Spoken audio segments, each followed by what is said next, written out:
Hello বন্ধুরা, তোমরা সবাই কেমন আছো? আশা করি তোমরা সবাই ভালো আছো। ভালো থেকো, সুস্থ থেকো, আর আমরাও খুব ভালো আছি। তো মেয়ের স্কুল ছুটি হয়ে গেছে, পরীক্ষা শেষ হয়ে গেছে আর কি। এখন টুকটাক কালার চলবে। ও ঘরে বসে ড্রয়িং করছে, খুব সিম্পল একটা ড্রয়িং এঁকেছে ওর ভাইয়ের জন্য এঁকেছে বলে একদম খুব সহজে একটা সিম্পলের মধ্যে সিনারি এঁকে কালার করছে।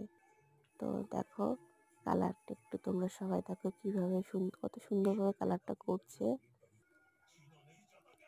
ছোট্টখাট্টো সিম্পলের মধ্যে একটা সিনারি, প্রায় কালার শেষের পথে, একটুখানি বাকি আছে।